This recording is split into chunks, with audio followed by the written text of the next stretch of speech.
And please introduce yourself. Hi. Oh wait, sorry. I didn't turn on the You sound. don't have to apologize. Okay, ready? Okay, and please introduce yourself. Hello, I'm Ellen Kaye, one of the owners of Kapowski's, a Moscow 57 production on Delancey Street at the foot of the Williamsburg Bridge. We're a small Silk Road Russian continental restaurant, and I'll tell you more about it as we go along. Nice. Okay, so first of all, what are some of the challenges you face when you open a restaurant in New York City?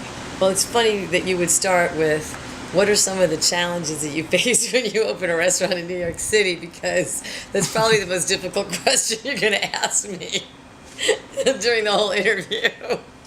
So I may want to answer this again at the very end, because it's actually a complicated, layered question.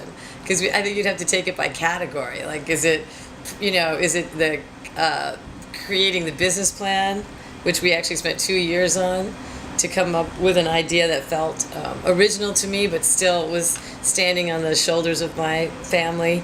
That, I'm 3 generations in the restaurant business, so legacy is important, but having a new original idea was exceedingly important.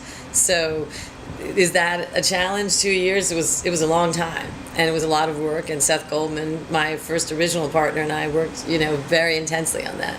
And then on the structure of the actual company itself, the entity, the LLC. So there's the creative piece, the marketing piece, what the thing is itself, and then like what the legal aspects of it are, and how it comes to life. So that's one whole piece of it. And then there's the fascinating and fabulous capital raise, which I think was another 2 years. And during that time, we started doing pop-up salons. So, and those pop-up Moscow 57 urban salons were a way for us to make a 3-dimensional version of the concept, and it served many purposes. One, for us to begin to flesh out our ideas and to see people's responses. 2, to show investors what we were actually thinking, instead of it just being inside our heads or on a piece of paper. And 3, to start the whole marketing process and actually build a base prior to opening.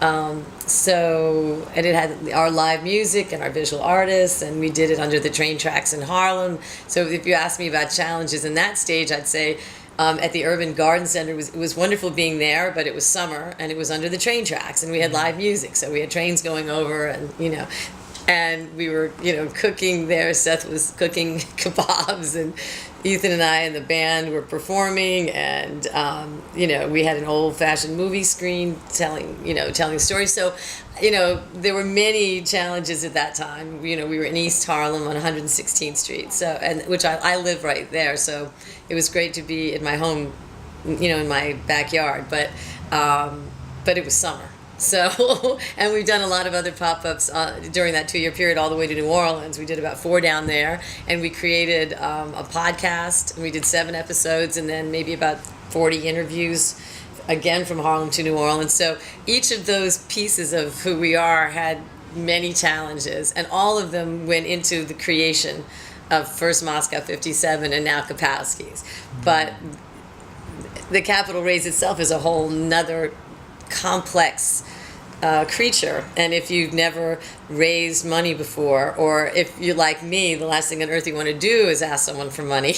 It's really really difficult to ask people for money, and to even deal with money is not so much. I've always worked, so making money no problem, working for other people no problem, but raising money, it's really a whole nother skill set, and that's a big challenge. I mean, you have to really get comfortable, or maybe you never get comfortable with it. You just have to do it and find a way to, make it interesting and appealing. But I think that probably, and I would say for women, that, and depending on what cultures you're raised in and everything, I just was raised where people didn't even talk about money, and that it was in poor taste.